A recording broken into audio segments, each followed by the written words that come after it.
ಕಾಳಿ ನದಿ ನೀರು ಅಲ್ಲಿಗೆ ಯಾಕೆ ಸಪ್ಲೈ ಮಾಡ್ತಾ ಇಲ್ಲ ಅನುಸ್ಥಾವರ ರೀಜನ್ಗೆ, ಕುಡಿಯೋದಕ್ಕೆ ಟೌನ್ಶಿಪ್ಗೆ? ಬೇಡ್ತಿಯಿಂದ ನೀರು ಪಂಪ್ ಮಾಡ್ತಾರಲ್ಲ ಕಾರವಾರಕ್ಕೆಲ್ಲ, ಯಾಕೆ ಗೊತ್ತಿಲ್ವಾ ಇದು? ಈ ಪ್ರೋಗ್ರಾಮ್ ಪುನಶ್ಚೇತನ ಮಾಡಬೇಕಾದ್ರೂ ಜನರ ಪಾತ್ರ ಎಲ್ಲಿ ಜನರು ಆ್ಯಕ್ಟಿವ್ ಆಗಿದ್ದಾರೋ ಅಲ್ಲಿ ಸಕ್ಸಸ್ ಇದೆ, ಎಲ್ಲಿ ಪಾರ್ಟಿಸಿಪೇಷನ್ ಇದೆಯೋ ಅಲ್ಲಿ ಮಾಡೆಲ್ ಇಸ್ ಸಕ್ಸಸ್ಫುಲ್. ಎಲ್ಲಿ ಜನ ಬೇರೆ ಆಗಿದ್ದಾರೋ ಐಸೋಲೇಟೆಡ್ ಅಥವಾ different behaviour, then you see the failure. At least ಈ ಪ್ರೋಗ್ರಾಮ್ ಮಾಡೋದ್ರಿಂದ ನಮ್ಮ ಯುವತಿಯರಿಗೆ ಇದರದ ವೈಶಿಷ್ಟ್ಯತೆ ಮತ್ತು ಇದನ್ನು ಹೇಗೆ ನಿರ್ವಹಣೆ ಮಾಡಬೇಕು ಅಂತ ಗೊತ್ತಾಗುತ್ತೆ. ಯಾಕಂದರೆ ಇದರಲ್ಲಿ ನಿರ್ವಹಣೆ ಮಾಡಿದ ಬಹಳಷ್ಟು ಹಿರಿಯರು ಬಂದಿದ್ದಾರೆ ಇಲ್ಲಿ ಇವತ್ತು. ಅದೇ ನಾನು ಒಬ್ಬ ಯುವಕನಾಗಿ ನನ್ನ PhD ಮಾಡುವಾಗ ಒಂದು ಹಳ್ಳಿಗೆ ಹೋದೆ. ಒಬ್ಬ ಅಜ್ಜ ಹೇಳಿದ್ರು, ನಾನು ಸುಮ್ಮನೆ ಮಾತಾಡುವಾಗ ಮಳೆ ಯಾವಾಗ ಬರುತ್ತೆ ಅಜ್ಜ ಅಂತ ಕೇಳಿದೆ. ಅವ್ರು ಹೇಳಿದ್ರು 12 ಗಂಟೆಗೆ 5ನೇ ತಾರೀಕು ಜೂನ್ ಬರುತ್ತೆ. ಆ ವಯಸ್ಸಿನಲ್ಲಿ ನನಗಿದ್ದ ಒಂದು ಆರೋಗ್ಯನ್ಸಿಂದ ನಾನೇನು ಮಾಡಿದೆ, ಹೌದು ಇವ್ರನ್ನ ಚೆಕ್ ಮಾಡಬೇಕು ಅಂತ ಅಲ್ಲಿ ಹೋದೆ. ನಾನು 12 ಗಂಟೆ ಅಲ್ಲಿ ಅವ್ರ ಮನೆ 10 ಗಂಟೆ ಹೋಗಿದ್ದೀನಿ. 12 ಗಂಟೆಗೆ ಮಳೆ ಶುರುವಾಯಿತು. ಈಗ ಎಟ್ ಪ್ರೆಸೆಂಟ್ ಪಶ್ಚಿಮ ಘಟ್ಟದ ಬಗ್ಗೆ ಒಟ್ಟು ನಮ್ಮ ಧೋರಣೆ, ನಮ್ಮ ಆಡಳಿತಾತ್ಮಕ ವ್ಯವಸ್ಥೆಯ ದೃಷ್ಟಿಕೋನದಲ್ಲಿ ಅದು ಎಷ್ಟು ಸುರಕ್ಷಿತವಾಗಿದೆ?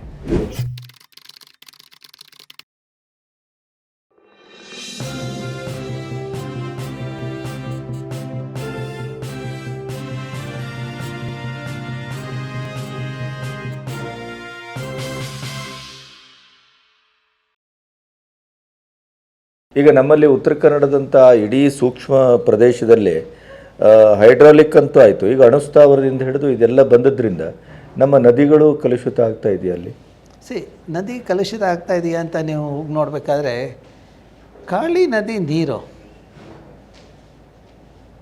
ಅಲ್ಲಿಗೆ ಯಾಕೆ ಸಪ್ಲೈ ಮಾಡ್ತಾ ಇಲ್ಲ ಅನುಸ್ಥಾವರ ರೀಜನ್ಗೆ, ಕುಡಿಯೋದಕ್ಕೆ ಟೌನ್ಶಿಪ್ಗೆ? ಬೇಡ್ತಿಯಿಂದ ನೀರು ಪಂಪ್ ಮಾಡ್ತಾರಲ್ಲ, ಹೌದು, ಕಾರವಾರಕ್ಕೆಲ್ಲ, ಯಾಕೆ ಗೊತ್ತಿಲ್ವಾ ಇದು? ಇದು ನಾವು ಅರ್ಥಕೊಳ್ಬೇಕಾಗಿದೆ. ಕಲುಷಿತ ಆಗಿದೆ, ಅದು ಅಣು ಇದು ಇನ್ನೂ ಡೇಂಜರ್.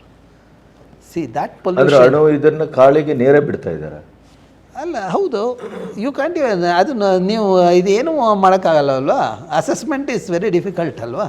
ಯಾರಿಗೂ ಗೊತ್ತಾಗಲ್ಲ ಆ ಕಿರಣ ಇದೆಲ್ಲ.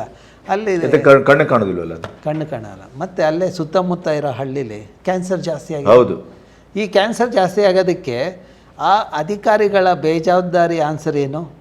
ಇಲ್ಲಿ ಜನ ತಿನ್ನೋ ಅಡಿಕೆ ಮತ್ತು ಇದರಿಂದ. ಬಟ್ ಅಡಿಕೆಯಲ್ಲಿ ಏನು ಅಂಶ ಇದೆ ಇದು ಕ್ಯಾನ್ಸರ್ ಕೊಡುವಂಥ ಪ್ರವೃತ್ತಿ, ಅದ್ರ ಬಗ್ಗೆ ಅವರು ಇದಿಲ್ಲ. ಅದಕ್ಕೋಸ್ಕರ ನಾವು ಅಭ್ಯಾಸ ಮಾಡಿದ್ವಿ. ಉತ್ತರ ಕನ್ನಡ ಜಿಲ್ಲೆಯಲ್ಲಿ ಯಾವ್ಯಾವ ಭಾಗದಲ್ಲಿ ಕ್ಯಾನ್ಸರ್ ಇದೆ, ಜಾಸ್ತಿ ಇದೆ, ಜಾಸ್ತಿ ಎಲ್ಲಿದೆ, ಮತ್ತು ಅವರ ಏನೇನು ಇದಿದೆ ಹ್ಯಾಬಿಟ್ಸ್ ಏನು ಅಂತ ಅದನ್ನು ತೋರಿಸಿ ನಾವು ಈ ವಿಸ್ತೀರ್ಣ 10 ಕಿಲೋಮೀಟರ್ ವಿಸ್ತೀರ್ಣದಲ್ಲೇ ಜಾಸ್ತಿ ಯಾಕಿದೆ, ಬೇರೆ ಕಡೆ ಯಾಕೆ ಅಷ್ಟೊಂದಿಲ್ಲ ಅಂತ ಇದು ಸ್ವಲ್ಪ ಜನ ಅರ್ಥಕೊಳ್ಳಿ. ಈ ವಿಕರಣ ಎಷ್ಟು ಕಿಲೋಮೀಟರ್ವರೆಗೆ ವ್ಯಾಪಿಸ್ತದೆ? ಅಟ್ಲೀಸ್ಟ್ ನಾವು ಅಭ್ಯಾಸ ಮಾಡಿದಾಗ 10 ಕಿಲೋಮೀಟ್ರ್ ತನಕ ನಾವು ಇದು ನೋಡಿದ್ವಿ. So that is the thing. They should ಅಲ್ಲಿ ಏನು ಮಾಡಬೇಕಾಗಿತ್ತು ಅಂದರೆ ಅವರು ಬಫರ್ ಝೋನ್ ಐಡೆಂಟಿಫೈ ಮಾಡಿ ಅವರು ಇದನ್ನು ಇದು ಮಾಡಬೇಕಾಗಿತ್ತು. ಶೀಲ್ಡ್ ಇದು ಮಾಡಬೇಕು. 10-15 ಕಿಲೋಮೀಟರ್ ವ್ಯಾಪ್ತಿಗೆ ಅದನ್ನು ಶೀಲ್ಡ್ ಮಾಡಬೇಕು. Vegetation the best option. But ಅಲ್ಲಿ ಅವರು ನಗರೀಕರಣಕ್ಕೂ ಬಿಟ್ಟರು. ಅಲ್ಲಿ ಅವ್ರು ಇದು ಮಾಡಿದ ತಕ್ಷಣ ಅಲ್ಲಿ ತಿಕ್ ಶೀಲ್ಡ್ ಮಾಡಿದ್ರು ಒಂಥರ ಇದು. Best thing is not having the ಇದು ಅಲ್ಲಿ ಮಾಡೋ ಅದು ಮಾಡಬಾರ್ದಿತ್ತು, ಮಾಡಿದ್ಮೇಲೆ ಶೀಲ್ಡ್ ಮಾಡೋದು. That's correct. ಬಟ್ ಫಾರ್ಚುನೇಟ್ಲಿ ಇವತ್ತು ಸೌರಶಕ್ತಿ ಒಂದು ದೊಡ್ಡ ಇದಾಗ್ತಾ ಇರೋದ್ರಿಂದ ಕ್ರಮೇಣ ನಮ್ಮ ಇದು ನ್ಯೂಕ್ಲಿಯರ್ ಇದೆಲ್ಲ ಕಡಿಮೆ ಆಗ್ಬೋದು ಅನ್ನೋದು ನನ್ನ ಅನಿಸಿಕೆ. ಈಗ ಎಟ್ ಪ್ರೆಸೆಂಟ್ ಪಶ್ಚಿಮ ಘಟ್ಟದ ಬಗ್ಗೆ ಒಟ್ಟು ನಮ್ಮ ಧೋರಣೆ, ನಮ್ಮ ಆಡಳಿತಾತ್ಮಕ ವ್ಯವಸ್ಥೆಯ ದೃಷ್ಟಿಕೋನದಲ್ಲಿ ಅದು ಎಷ್ಟು ಸುರಕ್ಷಿತವಾಗಿದೆ? ಒಂದು ನಾವು ಧಾರಣ ಸಾಮರ್ಥ್ಯ ಉತ್ತರ ಕನ್ನಡದ ಅಭ್ಯಾಸ ಮಾಡಿ ಏನೇನು ಮಾಡಬೇಕು ಪುನಶ್ಚೇತನ ಮಾಡಲಿಕ್ಕೆ, ಪರಿಸರ ಇದನ್ನು ಪುನಶ್ಚೇತನ ಕೊಟ್ಟು ಆಲ್ಮೋಸ್ಟ್ 8 ವರ್ಷ ಆಯಿತು. ಇದುವರೆಗೂ ಅದು ಕಾರ್ಯಗತ ಆಗಿಲ್ಲ. ಒಂದು ಅಲ್ಲಿ ಸಜೆಷನ್ಸ್ ಏನು ಕೊಟ್ಟಿದೆ ಅದನ್ನು ಇಂಪ್ಲಿಮೆಂಟ್ ಮಾಡಬೇಕು. ಅದನ್ನು ಮಾಡಿದಾಗ ಆಟೋಮೆಟಿಕಲಿ ದ ಡಿಗ್ರೇಡೆಡ್ ಎಕೋಸಿಸ್ಟಮ್ ಅದು ಪುನಶ್ಚೇತನ ಇದಾಗುತ್ತೆ, ಆವಾಗ ಇದಾಗುತ್ತೆ. ದುಡ್ಡಿಗೇನು ಬರ ಇಲ್ಲ.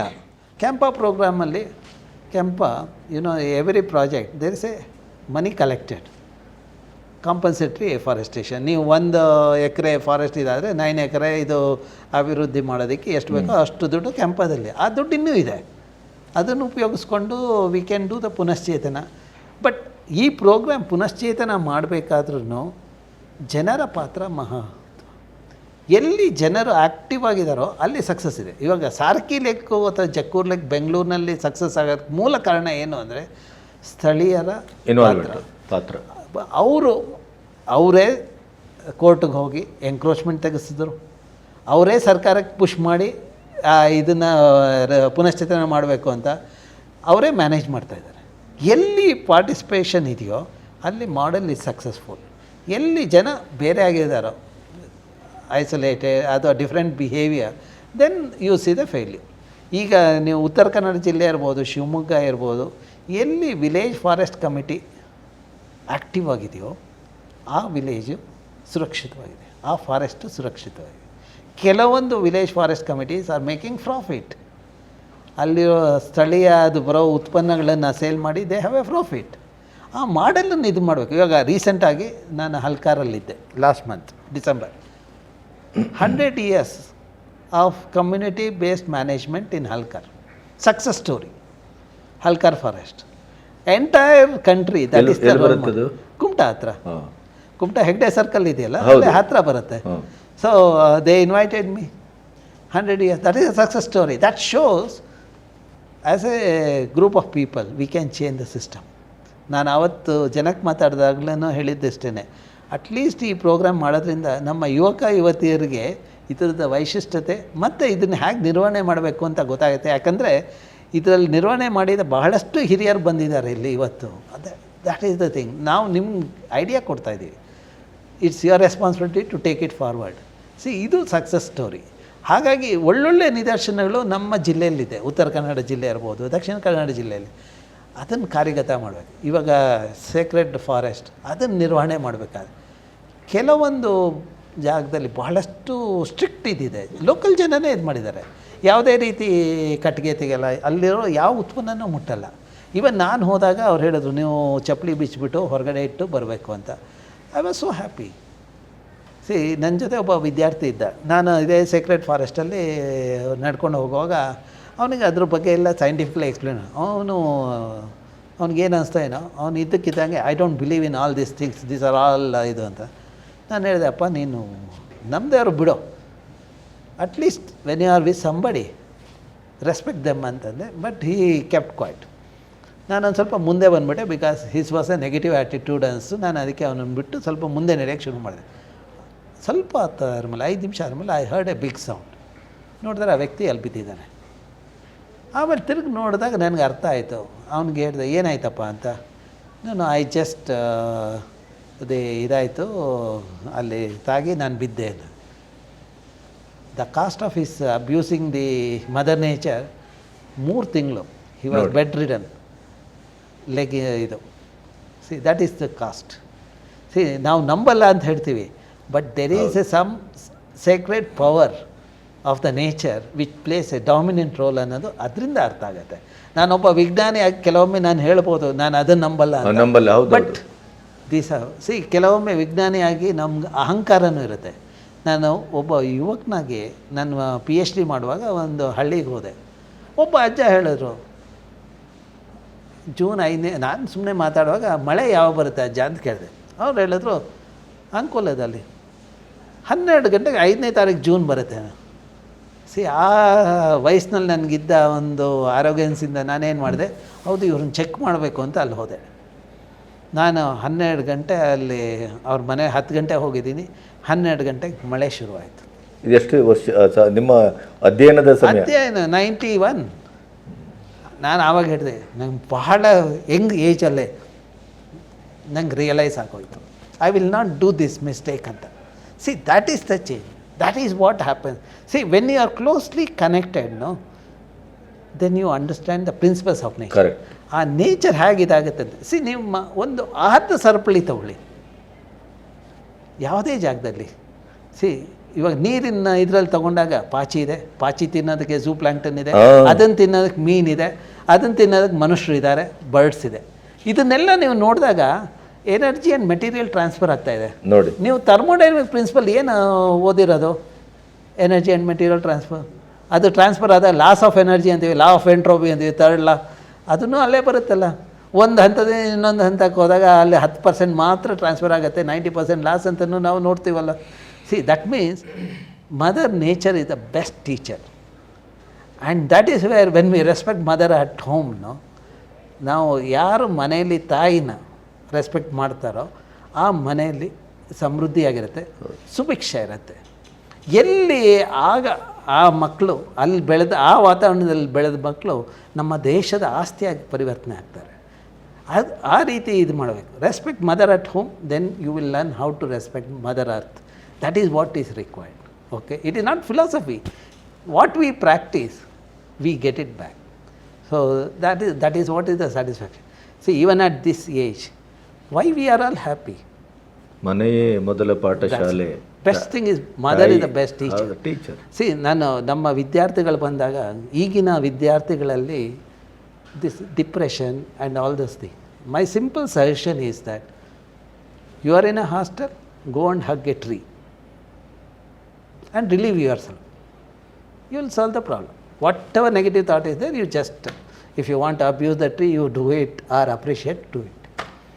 Or if you are at home, you hug your mother. Correct. And this has worked among the children, among the students. You know, when I go with these students also, this is what I tell them. And it has worked. So that means we have the bond at home which relieves our stress. Okay, that is what we have to tell everybody. The day when we respect mother or women at home and in a community, you see the prosperity in the region and the nation. That is what is required. Sir, ಈಗ ನಮ್ಮಲ್ಲಿ ನಾನು ಸಣ್ಣಿರುವಾಗ ನಮ್ಮ ಉತ್ತರ ಕನ್ನಡದಲ್ಲಿ ಈ ದಟ್ಟವಾದ ಅರಣ್ಯವನ್ನು ಕಡಿದು ಬೋಳು ಮಾಡಿ ಆವಾಗ ಅದಕ್ಕೆ ಈ ನಮ್ಮ ಅಕೇಶಿಯ ಅಥವಾ ಇದು ಏನು ಬೇರೆ ಬೇರೆ ಕೃತ್ರಿಮವಾದಂಥ ಕೆಲವು ಗಿಡಗಳನ್ನೆಲ್ಲ ನೆಡುವ ಪದ್ಧತಿ ಬಂತು. ಈಗ ತೇಗ ಗೀಗ ಎಲ್ಲವನ್ನು ಆ ಥರದ್ದು. ಅದು ಕೊನೆಗೆ ಎಷ್ಟರ ಮಟ್ಟಿಗೆ ಅಂದರೆ ಎಲ್ಲಿ ನೋಡಿದ್ರೂ ಅಕೇಶಿಯ, ಎಲ್ಲಿ ನೋಡಿದ್ರೂ ನೀಲಗಿರಿ, ಈ ಥರದ್ದು. ಇದನ್ನು ಅವಾಯ್ಡ್ ಮಾಡಬೇಕು ಅಂತ ಏನು ಇಲ್ವಾ, ಅಥವಾ ಅದು ಏನು? ಸಿ, ಆ್ಯಕ್ಚುಲಿ ನನ್ನ ಅಭ್ಯಾಸದ ಪ್ರಕಾರ ಎಲ್ಲಿ ನಡತೋಪಾಗಿದೆಯೋ, ಒಂದು ಜಾತಿಯ ನಡತೋಪಾಗಿದೆಯೋ ಅಲ್ಲಿ ಸುತ್ತಮುತ್ತ ಪ್ರಾಣಿಗೂ ಮತ್ತು ಮಾನವನಿಗೂ ಸಂಘರ್ಷ ಜಾಸ್ತಿ ಆಗಿದೆ. ಮತ್ತು ಅದರ ಅಡಿಯಲ್ಲಿ ಯಾವುದೇ ಪ್ರಾಣಿ ಕೂಡ ಬದುಕಲಾರಲ್ಲ.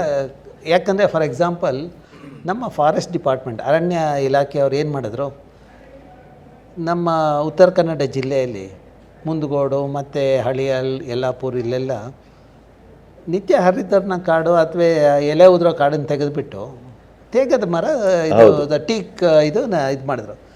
ಅದ್ರದ್ದು ಅನಾಹುತ ಏನು ಅಂತ ನೋಡಿದ್ರೆ ಅಲ್ಲಿ ಯಾವುದೇ ರೀತಿ ಹುಲ್ಲು ಬೆಳೀತಾ ಇಲ್ಲ. ಹಾಗಾಗಿ ಮತ್ತು ಅಲ್ಲಿ ಕೆರೆ ಕೊಂಟೆಯಲ್ಲಿ ನೀರಿಲ್ಲ, ಎರೆಹುಳುಗಳಿಲ್ಲ, ಏನೂ ಇಲ್ಲ. ಆ ಪ್ರಾಣಿಗಳು, ಅಲ್ಲಿರೋ ಪ್ರಾಣಿಗಳು ಬೇರೆ ಪ್ರದೇಶಕ್ಕೆ ಮೈಗ್ರೇಟ್ ಆಗ್ತವೆ ನೀರಿಗೆ ಮತ್ತು ಆಹಾರಕ್ಕಾಗಿ. ಹಾಗಾಗಿ ಅದು ಬೇರೆ ಪ್ರದೇಶಕ್ಕೆ ಹೋಗುವಾಗ ಅಥವಾ ಹೋದಾಗ ಸಂಘರ್ಷ ಆಗೋದು ಸಹಜ.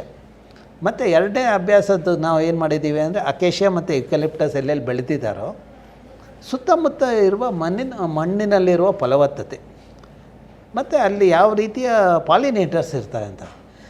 ಎಲ್ಲಿ ಸ್ಥಳೀಯ ಪ್ರಭೇದ ಕಾಡುಗಳಿದೆಯೋ ಸುತ್ತಮುತ್ತ ಪಾಲಿನೇಟರ್ಸ್ ಅಂದರೆ ದುಂಬಿ ಇರ್ಬೋದು, ಚಿಟ್ಟೆ, ಪರಾಗಸ್ಪರ್ಶ ಮಾಡೋ ಕ್ರಿಮಿಗಳು, ದ ವೆರೈಟಿ ಜಾಸ್ತಿ ಇದೆ ಮತ್ತು ಅಬಂಡೆನ್ಸ್ ತುಂಬ ಜಾಸ್ತಿ ಇರೋದೆ.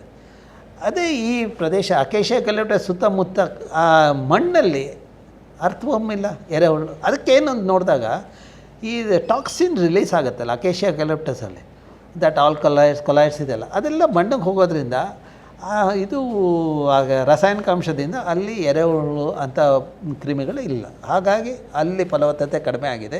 ಮತ್ತು ಎರಡನೇದು ದುಂಬಿ ಆ ರೀತಿಯ ಪರಾಗಸ್ಪರ್ಶ ಮಾಡೋ ಇದನ್ನು ಇದರಲ್ಲಿ ಬಹಳ ಕಡಿಮೆ ಆಗಿದೆ. ಹಾಗಾಗಿ ನನ್ನ ಇದು ಏನು ಅಂದರೆ, ಎಲ್ಲೆಲ್ಲಿ ರೈತಾಪಿ ಜನ ಇದ್ದಾರೋ ಸುತ್ತಮುತ್ತ ಸ್ಥಳೀಯ ಪ್ರಭೇದ ಕಾಡುಗಳಿದ್ದರೆ ಅವ್ರಿಗೆ ಬೇಕಾಗಿರೋ ಆಹಾರ ಬೆಳೆಯೋ ಒಂದು ತಾಕತ್ತು ಅವ್ರ ಹತ್ರ ಇರುತ್ತೆ. ಅದನ್ನು ನಾವು ಮಾಡಬೇಕಾಗಿದೆ.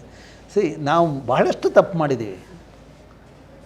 ನಮ್ಮ ಇಂಡಿಪೆಂಡೆನ್ಸ್ ಸ್ವತಂತ್ರ ಬಂದಾಗ ನಾವೇನು ಮಾಡಿದ್ವಿ ಅಂದರೆ ಇಂಡಸ್ಟ್ರಿಯಲೈಸ್ ಆಪರೇಷನ್ ಅಂತೇಳಿ. ಹಾಗಾಗಿ ನಾವು ಫಾರೆಸ್ಟ್ ಬೇಸ್ಡ್ ಇಂಡಸ್ಟ್ರಿ ಅಂದರೆ ಫಾರೆಸ್ಟ್ ರಿಸೋರ್ಸಸ್ ಯೂಸ್ ಮಾಡೋದಕ್ಕೆ ಅದಕ್ಕೆ ಬೇಕಾದ ಕಾನೂನಲ್ಲಿ ಪರಿವರ್ತನೆ ಎಲ್ಲ ಮಾಡ್ಕೊಂಬಂದ್ವಿ. ಅಗ್ರಿಕಲ್ಚರ್ ಇದರಲ್ಲಿ 76ರಲ್ಲಿ ನಾವು commercial exploitation of the forest ಅಂತ ಇದು ಮಾಡಿದ್ವಿ.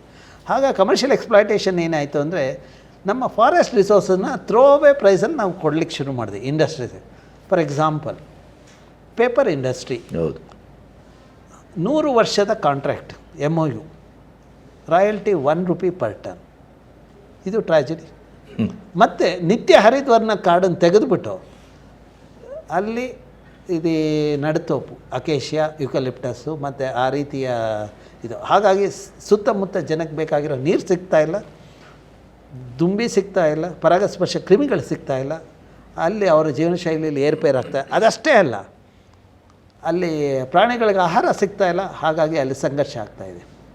ಇದನ್ನು ಕಡಿಮೆ ಮಾಡಬೇಕಾದ್ರೆ ಪರಿಸರ ಸೂಕ್ಷ್ಮ ಪ್ರದೇಶ ನಾವು ಐಡೆಂಟಿಫೈ ಮಾಡಿ ಅವುಗಳ ಇಂಟಿಗ್ರಿಟಿ ನಾವು ಮೇಂಟೈನ್ ಮಾಡಬೇಕು. ಅಲ್ಲಿ ನಿರ್ವಹಣೆ ಮಾಡಿದ್ರೆ ನಮ್ಮ ಜನಕ್ಕೆ ಬೇಕಾಗಿರೋ ನೀರು ಮತ್ತು ಆಹಾರ ದೊರಕುತ್ತೆ.